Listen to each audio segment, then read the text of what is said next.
하나님 말씀 보도록 하겠습니다. 느헤미야서 2장 1절부터 10절까지입니다.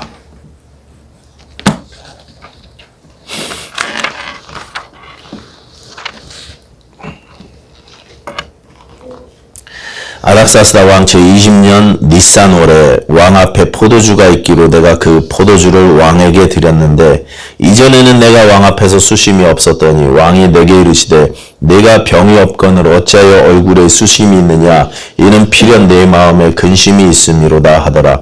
그때 내가 크게 두려워하여 왕께 대답하되 왕은 만세수를 하옵소서. 내 조상들의 묘실이 있는 성읍이 이제까지 황폐하고 성문이 불탔사오니 내가 어찌 얼굴에 수심이 없사오리이까 하니 왕이 내게 이르시되 그러면 네가 무엇을 원하느냐 하시기로 내가 곧 하늘의 하나님께 묵도하고 왕에게 아뢰되 왕이 만일 좋게 여기시고 종이 왕의 목전에서 은혜를 얻었사오면 나를 유다 땅 나의 조상들의 묘실이 있는 성읍에 보내어 그 성을 건축하게 하옵소서 하였는데 그때 왕후도 왕 곁에 앉아 있었더라. 왕이 내게 이르시되 네가 몇 날에 다녀올 길이며 어느 때에 돌아오겠느냐 하고 왕이 나를 보내기를 좋게 여기시기로 내가 기한을 정하고 내가 또 왕에게 이르되 아뢰되 왕이 만일 좋게 여기시거든 강 서쪽 총독들에게 내리시는 조서를 내게 주사 그들이 나를 용납하여 유다에 들어가기까지 통과하게 하시고 또 왕의 삼림감독 아삽에게 조서를 내리사 그가 성전에 속한 영문의 문과 성곽과 내가 들어갈 집을 위하여 들보로 쓸 제목을 내게 주게 하옵소서 하매 내 하나님의 선한 손이 나를 도우심으로 왕이 허락하고 군대 장관과 마병을 보내어 나와 함께 하게 하시기로 내가 강 서쪽에 있는 총독들에게 이르러 왕의 조서를 전하였더니 호론 사람 산발락과 종이었던 암몬 사람 도비아가 이스라엘 자손을 흥왕하게 하려는 사람이 왔다 함을 듣고 심히 근심하더라. 아멘. 기도하겠습니다. 아버지 하나님 감사합니다. 우리가 하나님 뜻대로 살지 못하고 하나님께서 우리에게 베풀어 주신 은혜대로 살지 못하고 하나님께서 우리가 기대하시고 원하시는 삶을 살지 못하지만 그래도 하나님 우리에게 계속 복 내려주시고 우리를 사용하기 원하시고 우리를 계속 아름답게 인도하시기를 원하심에 감사드립니다. 하나님 우리의 죄악들과 우리의 부족함을 예수 그리스도의 십자가로 덮어주시고 하나님 우리에게 거룩한 자격을 허락하시사 주님과 동행하며 주님과 동역할 수 있는 그런 특권을 허락하여 주셨으니 감사합니다. 하나님 이 일에 우리 교회를 세우고 가정을 세우고 성별을 하나님 앞에 드리려고 하는 이 일에 하나님 우리가 깨어있게 하시고 부르심에 응답하게 하시고 순종케 하여 주시옵소서. 기도로 준비하게 하시고 이 말씀을 우리에게 가르치신 대로 순종하는 저희들 될 수 있도록 하나님은 축복하여 주시사 우리가 하나님 이 귀하신 몸된 교회를 세우며 주님께 허락하신 내 가족을 세우는 일에 크게 쓰임받을 수 있도록 아버지 하나님 도와주시고 인도해 주시옵소서. 감사드리며 예수님 이름으로 기도하였습니다. 아멘. 이제 느헤미야가 처음 예루살렘 소식을 듣고 마음이 아파서 울면서 기도하기 시작한 지 4개월이 흘렀습니다. 그게 1절에 나오는 이제 아닥사스다 왕 니산월입니다. 20년 니산월. 지난주에도 말씀드렸지만 앞에 이제 1절에 나오는 그 달은 12월이고 그 다음에 오늘 나오는 니산월은 3, 4월인데 어떻게 같은 20년이냐 이렇게 물어보시는 분들 계시는데요. 유대 달력은요 7월부터 시작해요. 새해가. 그러다 보니까 이렇게 오해가 생깁니다. 7월부터 새해예요. 보통 이 나팔절이라 그러죠. 나팔절부터 새해가 시작되기 때문에 성경이 이렇게 읽다가 좀 이상하다 이렇게 느끼시는 분 계실 텐데 이게 그런 거구나 이렇게 그냥 그렇다 이렇게 생각하고 넘어가시면 됩니다. 자 어쨌든 이렇게 기도한 지 4개월이 흘러서 봄이 되었습니다. 봄은 지난주에 말씀드린 대로 페르시아 황제가 수상궁으로 옮겨와서 그곳에서 이제 정사를 보고 그곳에서 지내게 됩니다. 수상궁에는 느헤미야가 이제 왕을 위한 술관원으로 일을 하고 있었습니다. 그러니까 드디어 4개월 만에 기도를 시작한 지 4개월 만에 왕을 만나게 된 것입니다. 느헤미야가 예루살렘의 소식을 듣고 내가 바로 그 일에 내가 좀 쓰임 받아야 되겠다. 내가 예루살렘 성벽을 다시 재건하는 일에 하나님이 나를 좀 써주셨으면 좋겠다. 이런 마음이 확 들기 시작했죠. 그래서 기도하기 시작했습니다. 그리고 그 일을 왕에게 허락받기 위해서 지난 4개월 동안 정말 간절하게 기도로 동역자들과 함께 준비했습니다. 대충 한 게 아니고 철저히 회개하고 울면서 금식하면서 이렇게 지난주 말씀대로 여러 사람들과 같은 동역자들과 한 마음으로 그렇게 기도했던 것 같습니다. 그런데 막상 왕을 만나서 그 일을 허락받으려고 하니까 두려웠습니다. 두려웠어요. 왕이 허락해 주실지 자칫 잘못하면 목숨이 왔다 갔다 하는 그런 일이거든요. 두려운 마음에 참 이게 어떻게 해야 될지 다시 하나님께 기도하고 신중하게 지금 왕에게 떨면서 이제 술을 대접하는데, 근데 하나님께서 왕에게 긍휼의 마음을 주셨습니다. 느헤미야를 보고 노여워하는 게 아니라 왕이 불쌍히 여기는 마음을 갖게 하셨어요. 그래서 네가 뭘 원하냐 이렇게 묻게 하셨죠. 느헤미야는 이게 하나님의 응답이라는 확신이 들었고, 그래서 그동안 준비해놓고 알아놓고 조사해 넣었던 것을 왕에게 쫙 이야기를 합니다. 그래서 일이 일사천리로 진행이 되었다는 것이 오늘 본문의 내용입니다. 저는 이 본문을 읽으면서 하나님의 일하시는 모습 3가지를 묵상했습니다. 우리 교회와 우리 가정이 다시 회복되고 아름답게 성별되는 일에 하나님께서 어떻게 일하시는가, 하나님의 일하시는 모습 3가지, 그 이야기를 오늘 한번 살펴보려고 합니다. 첫 번째는요, 하나님은 부르십니다. 부르시는 하나님. 부르시는 하나님. 나를 이 일에 불러들이십니다. 같이 일하자고 그렇게 불러들이세요. 느헤미야가 아니라 딴 사람 쓰실 수도 있고 다른 방법으로 역사하실 수도 있었을 텐데 하나님은 느헤미야에게 마음을 주시고 감동을 주셨습니다. 남들은 보지 못하는 문제를 그가 보게 하셨습니다.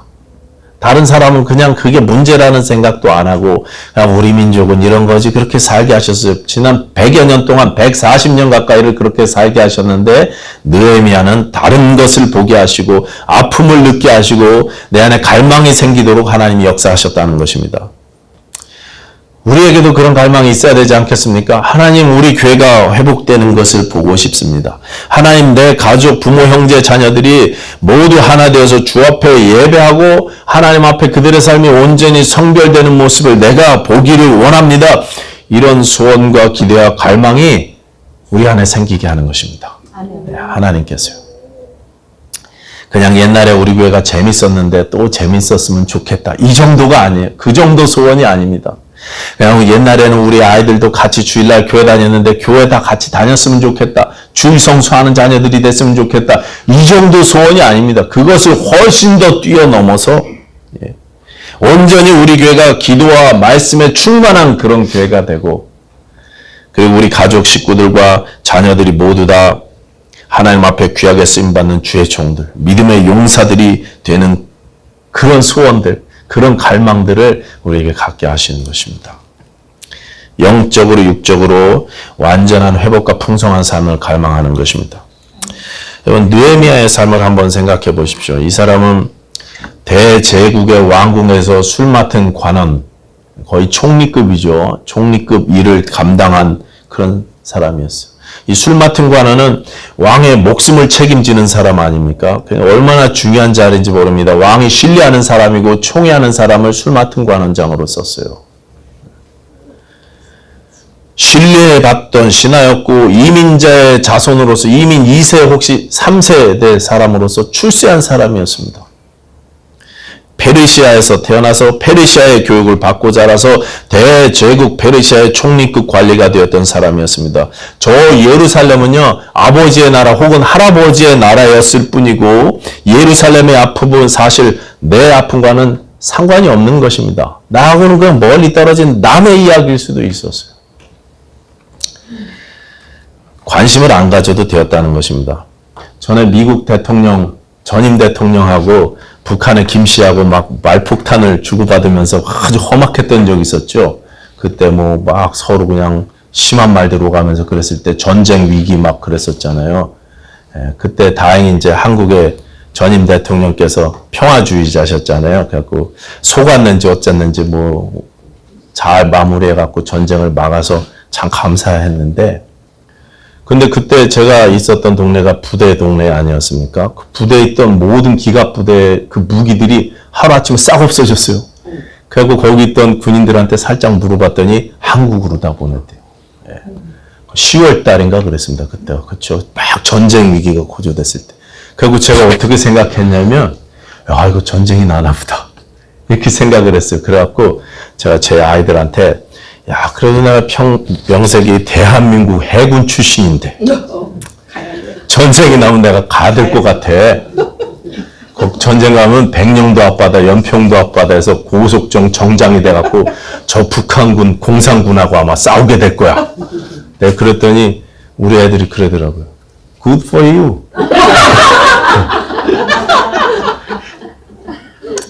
자기 문제 아니라 이거죠. 그건 네 문제라는 거죠. 툭 하면 그냥 I'm an American 그러가면서. 네. 느헤미야도요. 충분히 그럴 수 있었습니다. 자기 문제가 아니에요. 아버지 나라, 할아버지 나라 이미 떠난 지 140년, 무너진 지 150년 가까이 됐는데요. 나는 이곳에서 잘 먹고 잘 살고 있었는데 평생 가보지도 않았던 아버지 나라, 할아버지 나라에 무슨 성벽 회복을 위해서 기도를 하고 눈물을 뿌리고 그 음식을 합니까? 그 나이에 연세가 그렇게 많으셨을 텐데. 그러나 느헤미야는 그것을 바로 내 문제로 받아들였습니다. 하나님이 그를 그 일에 부르셨습니다. 그 부르심에, 그 감동하심에 느헤미야가 성실하게 순종했던 것입니다. 여러분, 교회의 아픔을 내 아픔으로 받아들이시기 바랍니다. 우리 교회의 연약함을 내 연약함으로 받아들이십시오. 멀리 있는 내 부모님들, 멀리 있는 내 자녀들, 한국에 있는 내 식구들, 여러분 그냥 방치하지 마십시오. 그냥 어떻게 되겠지, 누군가 가서 전도하겠지, 이렇게 내버려 두지 마세요. 그게 내 문제라는 사실, 내가 그분들을 위해서 기도하고 예수님이 지난주에 소개한 대로 네 자녀들을 위해서 기도하라고 하신 말씀이 나에게 지금 주시는 말씀이라고 받아들이시고 그들을 위해서 기도하기를 시작하십시오. 간절하게. 우리 교회와 우리 가정마다 회복시키시기 원하시는 하나님의 부르심에 응답하실 수 있는 우리 교회가 되어야 될 줄로 믿습니다. 두 번째로 하나님은 이런 마음을 우리에게 주실 뿐만 아니라 또한 말씀으로 우리를 인도해 주십니다. 말씀으로 인도해 주세요. 그냥 내가 이래야 되겠다 결심만 하게 하신 게 아니라 구체적으로 이제 말씀으로 보호하시고 인도해 주십니다. 여러분, 느헤미야서에는 하나님의 직접적인 음성이 한 번도 기록되어 있지 않습니다. 나와 있지 않습니다. 아브라함에게는 이렇게 해라 저렇게 해라, 하늘을 봐라, 눈을 들어서 저기를 봐라 말씀하시잖아요. 모세에게는 이렇게 해라 저렇게 해라, 지팡이를 내밀어서 뭐를 해라 말씀하셨잖아요. 느헤미야한테는 한 번도 그런 명령이, 직접적인 명령이 나오지는 않습니다. 직접적인 음성은 기록되어 있지 않지만 이분이 계속 기도하시면서 마음에 하나님의 음성으로 깨달아지는 것은 꽤 여러 번 나와요. 여러 번 나옵니다. 애초에 이분이 예루살렘 성을 재건하는 일에 내가 쓰임을 받아야 되겠다는 생각을 한 것도 하나님께서 그 마음에 감동을 주셨기 때문입니다. 하나님이 주시는 감동을 전전 시간에 제가 그게 하나님의 음성이다 이렇게 말씀드렸었죠. 성벽 공사 한창 진행될 때는요, 주변 세력이 무력으로 막 방해하기도 하고, 정치적으로 막 이렇게 음모 술수를 써서 방해하고, 심리적으로 공격도 하고 그랬었습니다. 그때 느헤미야가 4장 14절 보시면 이렇게 말합니다. 너희는 그들을 두려워하지 말고 지극히 크시고 두려우신 주를 기억하고 너희 형제와 자녀와 아내와 집을 위하여 싸우라.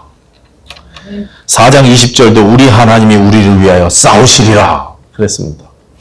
이런 확신이 어디서 나옵니까? 우리가 우리의 집을 위하여, 우리 자녀를 위하여, 우리 교회를 위하여 내가 싸우면서 나갈 때 하나님이 나를 위하여, 너를 위하여 싸우시리라. 이 확신이 어디서 나오는 거예요? 기도 가운데 하나님의 말씀으로 감동이 생겨서 확신이 되는 것입니다.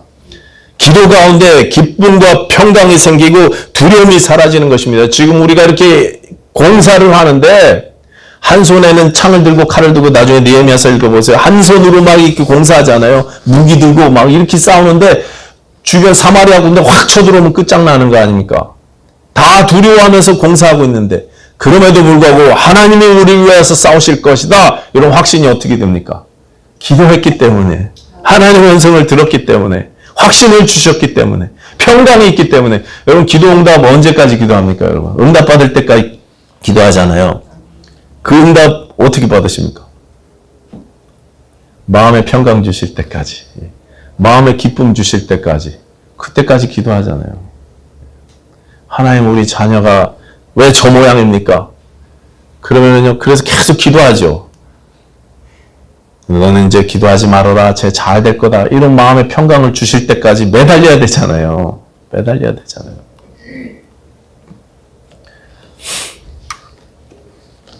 우리가 어떤 기도 제목으로 기도할 때 하나님의 음성을 이제 마음의 평강으로 받는 것입니다. 기쁨으로 받는 것입니다. 그때까지 기도하셔야 돼요. 느헤미야는 그렇게 응답을 받았습니다. 확신이 들었습니다. 6장에도 보면 계속 방해자들의 음모와 술수가 나오는데요. 스마야라는 예언자가 늘 이렇게 모여서 아침에 아마 조회도 하고 그리고 나가서 일을 시작하고 했었던 것 같은데 두문불출했다 그래요. 안 보여요. 그래서 느헤미야가 선지자를 신방 갔어요. 선지자가 느헤미야를 신방 와야 되는데 느헤미야가 선지자를 신방 갔어요. 그랬더니 이 인간이 하나님의 말씀을, 그 거짓 선지자라는 표현은 없거든요. 분명히 하나님의 말씀을 받아서 선지자 역할을 했던 분이었던 것 같아요. 근데 그분이 느헤미야한테 하는 소리가 오늘 밤에 너 죽을지도 모른다는 거예요. 자객을 산발랏 도비아가 보내갖고 너 죽일지도 모르니까 나와 함께 성전으로 들어가서 성전 외소에 숨자. 목숨을 구해라. 너 어떻게 될지 모른다. 자객을 보낼 거야. 이렇게 이야기했어요. 그때 느헤미야가 어떻게 합니까? 거절하죠. 거절하죠. 왜냐면 이 선지자는요, 만약에 성소에 느헤미야가 들어가서 숨었으면 그러면 제사장들만 들어갈 수 있는 성소에 느헤미야가 들어갔다고 이렇게 거짓으로 공격하고 선전선동하기 위해서 그런 짓을 하는 거예요. 산발랏과 도비아에게 뇌물을 받았다고 그렇게 나옵니다. 하나님의 사람. 근데 느헤미야가 나는 들어가지 않겠다 그러면서 그 다음에 6장 12절에 이런 말씀 나와요. 깨달은즉 그는 하나님께서 보내신 바가 아니라 도비아와 산발랏에게 뇌물을 받고 내게 이런 예언을 함이라 그랬습니다. 깨달은즉 누가 깨닫게 해주셨습니까? 하나님께서 깨닫게 해주신. 그 다음에도 보면 여선지 노아디아라는 사람과 그 남은 선지자들, 다 거짓 선지자라는 표현은 하나도 없어요. 여자 선지자라고 인정을 해줬어요. 그 남은 선지자라고. 거기는 왜 선지자들이 굉장히 많았던 것 같아요. 하나님의 말씀을 받아서 전하는 분들이 많았어요. 그분들이 한때는 정말 귀하게 하나님의 말씀을 전했던 분들인데, 그런데 죄다 거짓 메시지를 전합니다. 느헤미야에게 계속 검을 줍니다. 하나같이 뇌물 받고. 그때 느헤미야가 뭐라고 이야기합니까? 내가 깨달은즉 그들은 하나님께서 보내신 바가 아니라. 흔들리지 않습니다. 내가 직접 말씀을 들었는데, 나에게 직접 확신을 주셨는데, 기도 응답을 받았는데, 선지자 아니라 제 아무리 대단한 사람이 이게 하나님 뜻이야 해도 내게 주신 말씀이 있는데요. 깨달았습니다. 하나님께서 깨닫게 하셨습니다. 하나님께서 말씀으로 느헤미야를 보호하시고 인도하시는 것입니다. 하나님께서는 우리를 부르셔서 마음의 소원을 주실 뿐만 아니라 우리에게 말씀도 주십니다. 인도해 주십니다. 인도해 가십니다. 여러분이 직접 기도하셔서 여러분이 직접 하나님의 말씀을 받으십시오. 뭐 선지자니 예언자니 직통계시니 이러한 음성들 듣지 마시고 이런 데 의지하지 마시고 여러분이 직접 기도하셔서 성경을 읽으시면서 응답을 캐치해내십시오. 하나님의 음성을 들으십시오. 교회와 장막의 기도 제목을 내놓을 때도 여러분 중보기도는 굉장히 귀한 것이고 합심해서 서로를 위해서 기도하는 건 너무나 중요한 가치고 하나님께서 우리에게 원하시는 일이지만 그 전에 여러분도 기도하셔야 돼요. 나는 기도하지 않으면서 맨날 기도해 주세요. 기도해 주세요.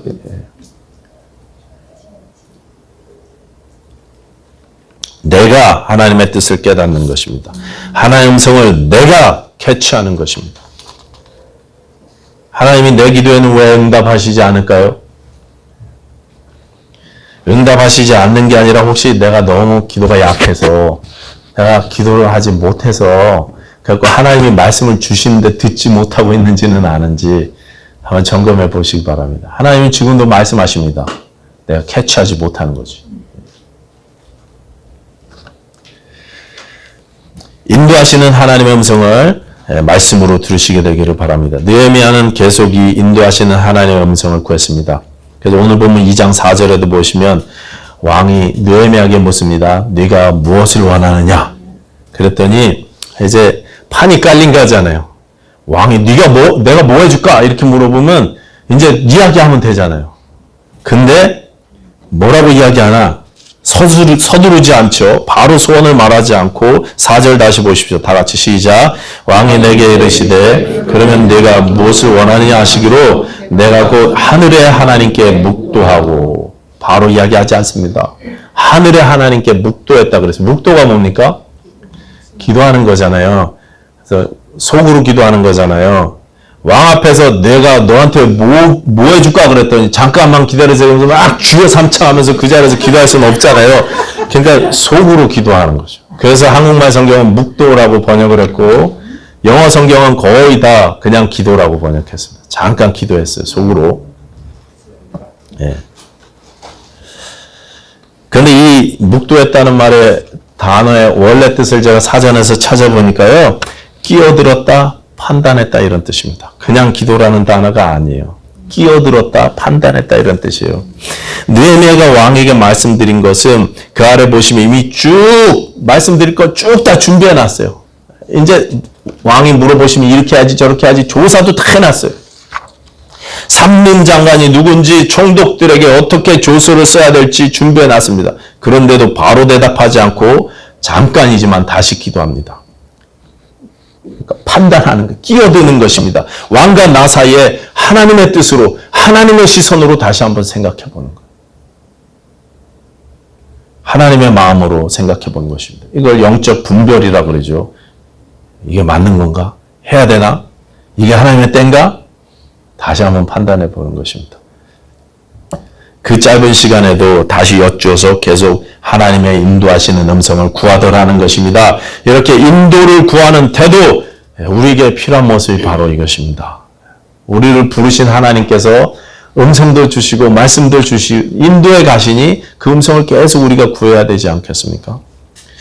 오늘 주보에 보시면 우리 교단 여전대 WME 8월 기도 지역이 지난주부터 이제 알래스카 지역이었어요. 그래서 지난주에 알래스카 현황에 대해서 쭉 읽어보셨나 모르겠는데 나오죠. 텍사스 지역의 2배나 넓은 곳에 인구는 시애틀 인구밖에 안 산대요. 그래서 조금 사는데 그리고 웬만한 곳은 다 차로 못 가고 이렇게 그런다고 이렇게 나왔잖아요.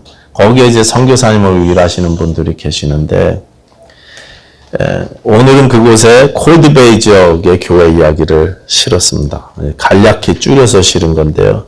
여러분 이 콜드베이라는 곳은 앵커리지에서도 비행기를 타고 가야 돼요. 앵커리지에 보면 이렇게 알래스카 쭉 이렇게 일본 쪽으로 섬들이 쭉 뻗어 있죠. 발에 그게 알류산 열도라는 섬들인데요. 그 섬들 끝에쯤, 일본 쪽으로 거의 끝에쯤에 가면 이 콜드베이라는 지역이 나오더라고요. 제가 구글 지도를 검색해 봤어요. 검색해 봤더니 인구가 한 100명 정도 살고 군 부대가 거기 있어서 한 50명 정도는 군인들이고 50명 정도는 그곳 지역 분들이십니다. 2가정만 애들이 있대요. 거기에 2가정. 굉장히 추운 지역이고 접근하기가 어렵습니다. 비행기 쌍만 1인당 1200불이래요. 앵커리지에서 거기까지 가는데 1200불 들어요. 그래서 자동차로 가려면은요, 4시간 가갖고 그때부터 배를 4번이나 갈아타서 60시간 가까이를 배를 타고 가야 돼요. 4번이나 갈아타면서. 그러니까 이 차를 가지고 가는 건 무리가 있어서 비행기를 타셔야 되는데 돈도 많이 들고 시간도 많이 듭니다. 그런데 그곳의 주민이 우리 IMB 선교사님께 연락이 와서 다시 예배를 드리고 싶다. 그거 부대 군목님이 한 분 오셔서 예배를 드렸었는데 근데 그 군목님이 떠나셔서 예배를 못 드려갖고 다시 예배를 드리고 싶다고 연락이 온 거예요. 그렇게 연락을 하는데 어떤 선교사님이 나 돈 들어서 안 간다, 어째서 안 간다, 그럴 분이 어디 계십니까? 그러니까 당장 갔죠. 비싼 돈 들여서. 갔죠. 가서 그곳에서 예배를 드리기 시작하고 정기적으로 거기를 방문하기 시작합니다. 함께 예배하기 위해서. 너무 지금은 이제 비용이 많이 되니까 1년에 4번만 방문하신다 그래요. 1년에 4번만 방문하셔서 한 10일 정도씩 계시고 지금은 나머지 시간은 줌으로 그렇게 예배를 드리신다고 합니다. 구글로 이렇게 서치해 보면은 그 지역을 이렇게 서치해 봤더니요. 거기 교회 해갖고 한 군데 딱 있어요. 그리고 소속은 SBC 남침내 교단으로 이렇게 돼 있어요. 우리 교단 교회가 딱 한 군데 거기 100명 정도 되는 성도님들을 위해서 있습니다. 그 교회예요. 그 교회. 그 교회 최고 기도 제목은 한 성도님을 보내주셔갖고 예배를 인도해 주시고 우리에게 성경을 가르쳐 주실 성도님을 보내주세요. 그게 그분들의 기도 제목이래요. 생각나실 때 이 교회를 위해서 기도해 주시기 바랍니다. 이 제2선교사님 네 분이 그 넓은 알래스카 땅에 갈 곳도 많고 할 일도 많은데 왜 거기 그 끝에 섬까지 갑니까? 부르심 때문에 그런 거죠. 1년에 3번, 4번 비싼 돈 들여서 왜 가요? 비행기 값만 $10,000이나 왜 $10,000? 하나님의 지시하심 때문입니다. 하나님께서 마음의 뜻을, 그분의 뜻을 알려주셨기 때문에 그래서 순종하시는 거예요. 느헤미야서에는요, 느헤미야는 13장까지 있잖아요. 그 중에 11번 느헤미야가 기도하는 장면이 나옵니다. 계속 하나님의 음성을 구하는 거예요. 계속 구합니다. 잘못 갈 수 있으니까. 하나님이 나를 교회와 가정을 회복하고 성별하는 일에 부르신다는 사실을 깨달았다면 여러분 이제 매 순간 하나님의 인도하심도 구하시기 바랍니다. 인도하심에 순종하시기 바랍니다. 오늘도 나에게 말씀하시고 우리 교회에 말씀하신다는 사실을 인정하시고 그 말씀을 내게 받겠다고 이렇게 다짐하시기 바랍니다. 그렇게 순종할 때 하나님께서 우리에게 은혜를 주실 것입니다. 그래서 하나님의 일하심 세 번째는요. 은혜를 주시는 하나님이십니다. 은혜를 주시는 하나님. 하나님 우리가 말씀에 순종하며 나갈 때 은혜를 주십니다. 한국의 교육 종사자들이 그런데요. 아무리 공부 잘하고 똑똑한 애도 금수저한테는 못 당한다. 금수저한테. 부모님이 잘난 집안에 태어나면 공부 열심히 해갖고 좋은 학교 나와서 뭐 시험 잘 봐갖고 좋은 회사에 취직을 해도 금수저들은 공부 하나도 못해도 아빠가 회사를 턱턱 물려주니까 그러니까 금수저한테는 못 당한다 그런데요. 그런데 그 금수저들도 잘 풀리는 놈한테는 안 된다 그런데요. 잘 풀리는 놈한테는 못 당한다 그런데요. 아무리 금수저도 망하면 어떡합니까? 잘 풀리는 사람이 이기는 거예요. 잘 풀리는 사람이. 이걸 우리식으로 이야기하면요. 하나님의 은혜를 받은 자가 이기는 것입니다. 하나님의 은혜를 받은 자가 이기는 거예요. 우리 모습과 상관없이 우리의 자격이나 우리의 능력과 상관없이 하나님의 은혜가 이기는 것입니다. 은혜가 가장 중요하다는 거죠. 우리가 부르심과 인도하심에 기도로 순종하며 나아갈 때 하나님께서는 우리에게 은혜를 주실 것입니다. 은혜 주실 것입니다. 오늘 본문 보십시오. 느헤미야가 굉장히 두려워하고 있었습니다. 왕에게 평소처럼 포도주를 따라 드렸는데 왕이 느헤미야의 마음을 눈치를 챘죠. 그래서 2절에 이렇게 묻습니다. 2절 보십시오. 왕이 내게 이르시되 네가 병이 없거늘 어찌하여 얼굴에 수심이 있느냐 이는 필연 내 마음에 근심이 있음이로다 하더라. 그때 내가 크게 두려워했습니다. 너 왜 그러니? 너 마음에 병이 없는 것 같은데 마음에 근심이 있는 것 같다? 그렇게 물어봤더니 안부 묻는 정도로 물은 것 같은데 크게 두려워했습니다. 왜 그렇습니까? 당시에 황제가 연애를 할 때 신하가 옆에서 이렇게 분위기를 망쳐놓으면 죽는 거예요. 죽습니다. 분위기를 한참 좋게 만들어도 부족한데 신하가 얼굴이 옆에서 죽상이 돼갖고 앉아있으면 죽는 거예요. 왕의 기분을 잡쳐놨으니까. 여기 2절은요, 왕이 친절하게 너 어디 아프냐? 이렇게 궁금해서 이렇게 걱정돼서 물어봐 주시는 게 아니고 굉장히 거친 질문입니다. 좀 과장하면 너 죽고 싶냐? 이 소리예요. 너 죽고 싶냐? 얼굴이 왜 그 모양이야? 그러니까 두렵죠. 잘못하면 두렵습니다. 죽습니다. 아닥사스다 왕은 변덕이 심하고 잔인한 왕이었습니다. 여기서 자칫 말을 잘못하면 끌려 나갑니다. 죽는 것입니다. 그러니 두려울 수밖에 없습니다. 그렇지만 무서움에도 불구하고 느헤미야가 담대하게 말합니다. 담대하게 대답했어요. 먼저 아주 지혜롭게 대답했죠. 보시면 정치적으로 고려하지 않게 하려고 예루살렘이라는 이름을 이야기하지 않아요.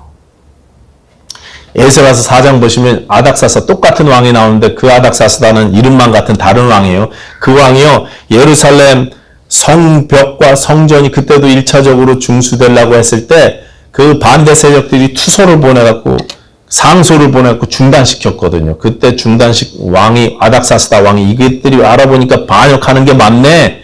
그래갖고 못하게 막어 그래서 중단된 채로 그렇게 왔었어요. 성전은 다리오 왕 때까지, 성벽은 지금 느헤미야 때까지 중단돼 있었어요. 그렇게 다시 중단됐는데 다시 거기다가 예루살렘 성을 세워야 되고 이런 소리를 하면 너 옛날에 그 반역성을 지금 다시 세우겠다는 거야? 너 그래서 중단됐는데 그거 다시 하겠다는 거야? 이놈 반역자네 이렇게 몰릴 수 있잖아요. 그러니까 예루살렘의 옛자도 안 꺼내고 우리 조상의 묘실이 있는 성 이렇게 돌려서 이야기합니다. 그리고 페르시아 사람들은요 조상의 묘실을 중요하게 여겼어요. 우리 한국 사람들처럼. 우리 한국 분들 큰 일을 하려면 조상 묘자리부터 막 옮기시잖아요. 예. 그것처럼 페르시아 분들도 그랬대요. 그러니까 느헤미야가 그 부분을 자극하는 거죠. 우리 조상의 묘실이 있는 성읍이 이제까지 불탔으니 내가 어찌 얼굴에 수심이 없사오리까. 지혜롭게 대답했습니다. 그리고 나서 이제 일사천리로 일이 진행되면 세 가지 요구를 했는데 다 이루어졌습니다. 나를 보내서 성읍을 건축하게 해주시옵소서. 강 건너 총독들이 나를 안전하게 통과할 수 있도록 조치해 주시옵소서. 성벽 재건을 위한 물자들도 공급해 주시옵소서. 다 통과됐어요. 세 가지 요구를 다 왕이 들어주셨는데 그 요구만 들어주신 게 아니라 거기서부터 거기까지 1000마리 넘는 길을 안전하게 갈 수 있도록 군대 장관들과 오피서들과 기병 부대까지 호위 부대로 붙여줬습니다. 그건 요구하지 않았어요. 왕이 붙여줬어요. 이 모든 일을 느헤미야가 이렇게 표현합니다. 8절 뒷부분입니다. 내 하나님의 선한 손이 나를 도우심으로 왕이 허락했다. 하나님의 선한 손이 우리를 도우시면 됩니다. 하나님의 은혜가 우리를 도우시면 우리가 이기는 거예요. 우리 가정이 성별되는 것입니다. 내 자녀들이 회복되는 것입니다. 여러분 보십시오. 자칫하면 죽을 수도 있었습니다. 두려운 상황이었지만 하나님이 왕의 마음을 누그러뜨리셨습니다. 호의를 베풀게 하셨습니다. 심지어 언제 돌아올지 날짜도요. 느헤미야가 정했어요. 자기가. 왕이 그럼 언제 올래? 그래갖고요. 날짜도 자기가 정해갖고 왔다 갔다 해요. 그러니 하나님의 선한 손이 나를 도우신다는 이 확신, 하나님의 은혜가 나의 역사하신다는 확신이 생기는 것입니다. 내 하나님의 선한 손이 나를 도우심으로 왕이 허락하고 18절도 또 그들에게 하나님의 선한 손이 나를 도우신 일과 왕이 내게 이런 말씀을 전하였더니 하나님의 선한 손, 하나님의 은혜, 하나님이 나한테 우리 가정에 이런 은혜를 베풀어서 이게 우리들의 간증이 되었으면 좋겠습니다. 6절에 보시면 이런 표현도 있어요. 그때 왕후도 왕 곁에 앉아 있었더라.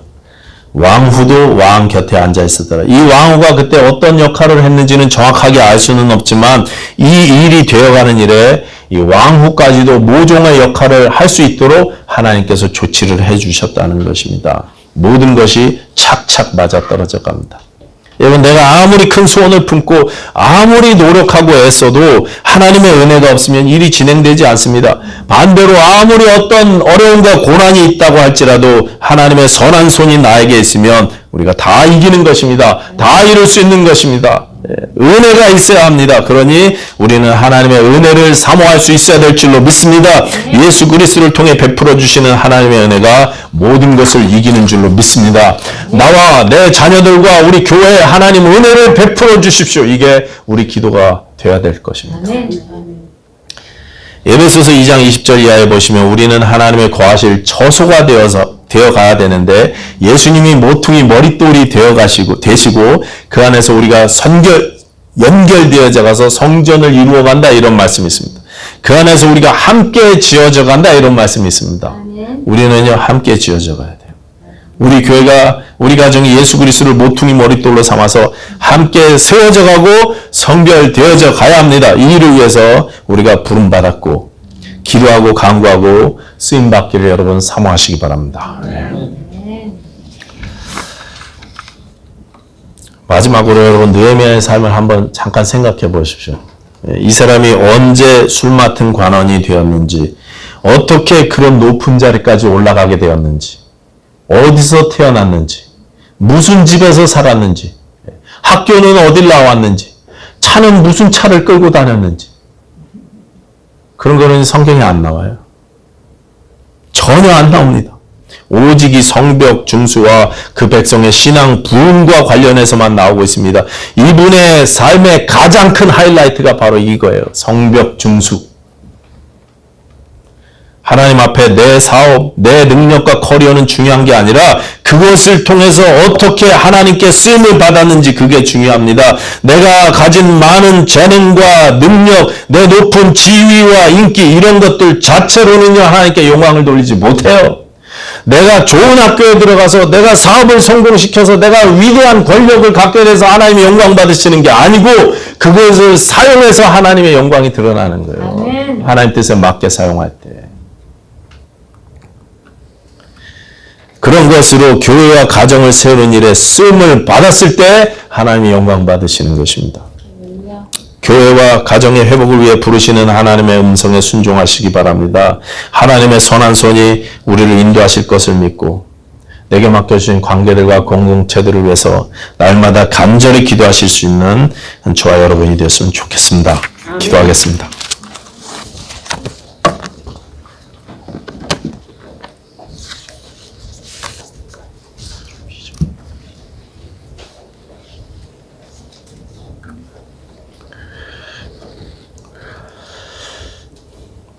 하나님 아버지 감사합니다. 우리를 이 거룩한 일에 쓰임받게 하셨으니 부르셨으니 하나님 주의 말씀의 인도함을 사모하게 하여 인도함 받는 것을 사모하게 하여 주시옵소서. 하나님의 은혜를 날마다 사모하게 하여 주시옵소서. 우리에게 허락하신 이 교회와 몸된 교회와 내게 허락하신 가정을 하나님 지켜주시고 내게 허락하신 모든 관계들을 주님께서 인도하여 주셔서 주 앞에 아름답게 성별되게 하여 주시옵소서. 하나님 우리에게 큰 믿음 주셔서 주의 인도하심에 따르게 하여 주시옵소서. 날마다 기도로 주의 뜻을 간구하는 저희들 되게 하여 주시옵소서. 예수님 이름으로 기도하였사옵나이다. 아멘.